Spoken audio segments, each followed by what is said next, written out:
Hombre, no es lo más ilusionante movilizarse a favor del gobierno. Así en abstracto no es la idea que más entusiasma. Pero encima, si se trata de un gobierno tan impopular como el actual, es tan motivador como ir al dentista. Es que hoy se ha vivido otro 1 de mayo languideciente, de escuálida manifestación, con más políticos que trabajadores y que revela como anémica la capacidad de movilización de los sindicatos. La delegación del gobierno cifra la presencia en la manifestación de 15.000, no, en absoluto. Bueno, los sindicatos ya se van a 50.000, ni de lejos. Pero es que el sindicato vertical no es un agente que movilice demasiado. Y los actuales sindicatos son una prolongación tan evidente del gobierno que solo se le recuerda manifestaciones contra la oposición. O sea que incluso en este 1 de mayo, fíjese que la movilización, ha ido acompañada de una carta de Pedro Sánchez, del presidente del gobierno, loando el papel de los sindicatos. Ya ven lo incómodos que son. Quizás deberían buscar ahí la causa del largo declinar de las movilizaciones del 1 de mayo, y no tanto en el tiempo, en el puente o en la feria, que son las excusas más habituales que suelen poner los sindicatos cuando languidecen sus manifestaciones. Este 1 de mayo el gobierno pretendía además desfilar junto a los sindicatos luciendo su proyecto para la reducción de la jornada laboral. Y no ha sido posible por el apagón que dejó a España en cero de energía el pasado lunes y por el que el gobierno todavía no ha pedido disculpas.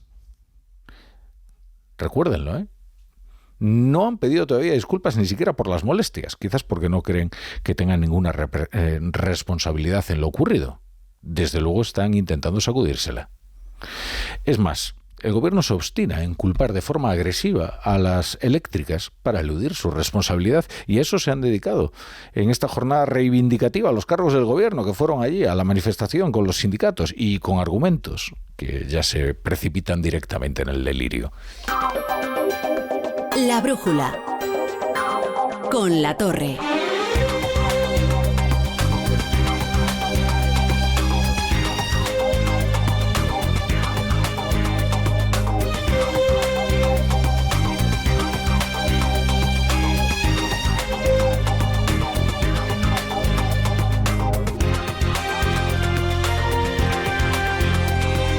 Bienvenidos a La Brújula. Si se incorporan a esta hora, la sintonía de Onda Cero. Estaremos en horario ininterrumpido y como cada día hasta las 11:30, a las 10:30 en Canarias. Y cuando llega el fútbol ustedes pueden elegir, porque el oyente de Onda Cero es soberano. Pueden escuchar la Europa League con el Radio Estadio, siempre apasionante, de Edu García, o quedarse con La Brújula, que estaremos aquí analizando las principales noticias de la actualidad. Miren, no creo yo que el país sea de dudosas intenciones para este gobierno. Ahora mismo, en estos momentos, lleva en su web una noticia que hace días ya publicaron el resto de medios, pero nunca es tarde, nunca es tarde. Expertos apuntan a un fallo de gestión de red eléctrica en el apagón del siglo en la península. Este es el titular.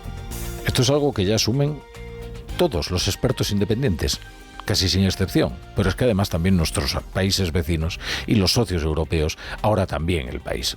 El único que sigue buscando un culpable mejor, esto es, uno que le conviene más, un culpable más propicio, es el gobierno. Porque si esto ha sido lo que parece, un error de gestión, probablemente provocado por la ceguera ideológica y la voracidad propagandística del gobierno, es un problema. Porque si el mix se hizo mezclando, se hizo pensando, que iba a hacer una comparación con los cócteles, pero ya luego no me pareció demasiado adecuado, ¿no? Si el mix lo hizo Red Eléctrica, desde luego, pensando más en demostrar que en España se puede vivir sin nucleares o que podemos hacerlo todo únicamente con renovables, desde luego van a tener que explicarlo. Recuerden que a esta hora y 3 días y medio después del apagón, nadie del gobierno ha ofrecido siquiera unas disculpas por las molestias a los ciudadanos. Sigue colocándose como parte activa en la exigencia de responsabilidades, y de ahí el despliegue del CNI recabando datos en las empresas privadas. Sepan que las energéticas no han tenido ningún problema en aportar los datos que tienen. En eso son mucho más transparentes que el gobierno. Pero es que además, ¿Por qué no iban a decirlo si el gobierno ya tenía los datos en el operador, que es Red Eléctrica? Ahora han significado una especie de entrega de la caja negra, ¿no?, de Red Eléctrica. Pero si la misma noche o la misma tarde del apagón instalaron el centro de mando y el gabinete de crisis en Red Eléctrica, ¿para qué tienen que mandar al CNI a recabar datos? Únicamente es una escenificación, para que parezca que el gobierno es una especie de justiciero que está investigando y haciendo todo tipo de pesquisas para encontrar al verdadero culpable. Cuando lo que tiene que hacer el gobierno, en lugar de pedir responsabilidades a quien no la tiene, es exponer las suyas y asumirlas. De ahí que sea algo peor que cómico el dislate que van a escuchar de un ministro que se llama Óscar López, con esa ridícula actitud bravucona. Lo más importante, el gobierno de España ha dicho que quiere llegar hasta el final, lo ha dicho el presidente del gobierno. Tenemos que conocer toda la verdad, en primer lugar, y sobre todo para evitar que vuelva a ocurrir. Por lo tanto, lo que ha hecho el gobierno es poner todos los recursos del Estado para poder aclarar cuanto antes qué ha pasado. No tienen que conocer toda la verdad. Tienen que ofrecerla, que es distinto. Y a ser posible acompañada de unas disculpas, porque Red Eléctrica es un organismo tan dependiente del gobierno, que lo preside una exministra socialista, después de que lo presidiera un exministro socialista. Por cierto, que sobre esto también tienen gracia las declaraciones de Yolanda Díaz, vicepresidenta del gobierno, que tiene una solución para todos los problemas. Desde que se ha privatizado no hemos visto más que cómo se ha encarecido el precio de la energía. Pues bien, como cuando hablamos de la red eléctrica de España, estamos hablando de un sector estratégico. Y nosotras somos claras, igual que una parte importante de la economía. Tiene que estar en manos públicas. Sencillamente, esto es así. Esto es así. Bueno, esto ya es así.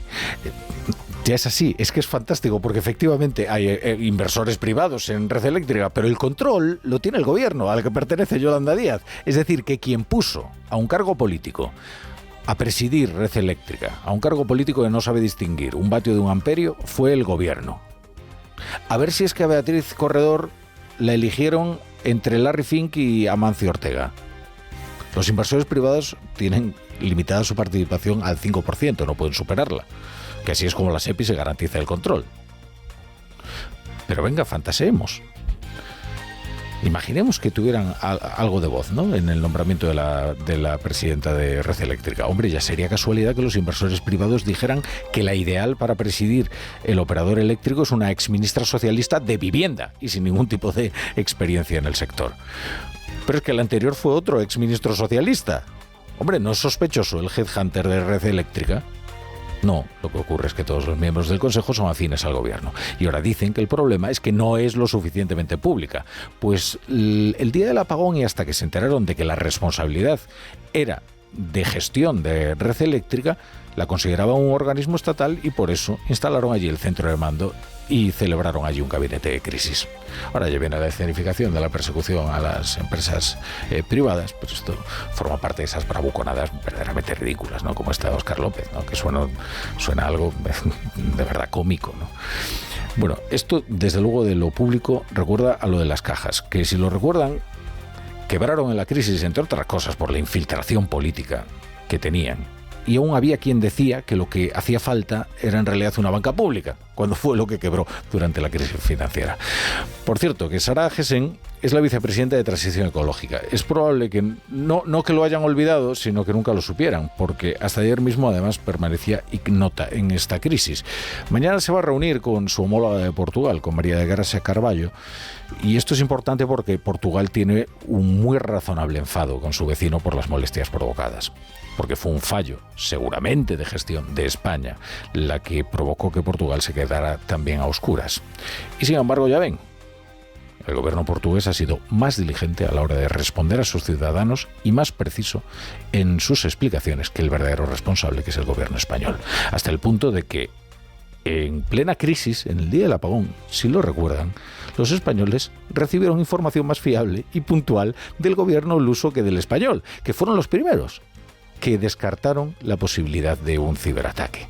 Luego es verdad que expusieron aquella teoría de un fenómeno meteorológico adverso, que se demostró como falsa, y hoy el gobierno de Portugal, igual que el alemán, igual que la Comisión Europea, concluirá dentro de unos meses, igual que ya todos los expertos independientes y ahora también el diario El País, consideran que un error de gestión a la hora de conformar el mix energético por parte de Red Eléctrica fue lo que precipitó el apagón que dejó a oscuras a toda España y también a Portugal y a una parte de Francia que también considera lo mismo. Por cierto, y por eso, cuando el ministro de Energía y de Industria de Francia quiso tranquilizar a sus ciudadanos para decirles que eso no podía ocurrir en el país galo, lo que les dijo fue que como ellos tenían una presencia mucho mayor de energías firmes en el mix, su sistema era menos vulnerable.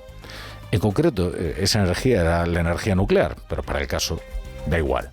Aunque en cualquier caso tampoco está mal, porque el tabú de la energía nuclear es algo que en algún momento vamos a tener que abordar. Hoy, por ejemplo, Pedro Sánchez ha aprovechado para decir que el Partido Popular está rendido a los intereses de las nucleares. Primero, como si las renovables no tuvieran intereses. Segundo, ya que están dándose el pico con los sindicatos, que le pregunte cuál es la posición de los sindicatos UGT y comisiones obreras acerca de la energía nuclear o acerca del cierre de Almaraz, por ejemplo, y de las centrales nucleares. Que les pregunte cuál es la posición de los sindicatos, a ver qué les parece. ¿O es que acaso no trabajan en esas centrales trabajadores? La conciencia de clase, que también está siendo desplazada por completo por otro tipo de supersticiones. En Onda Cero, La Brújula, Rafa La Torre.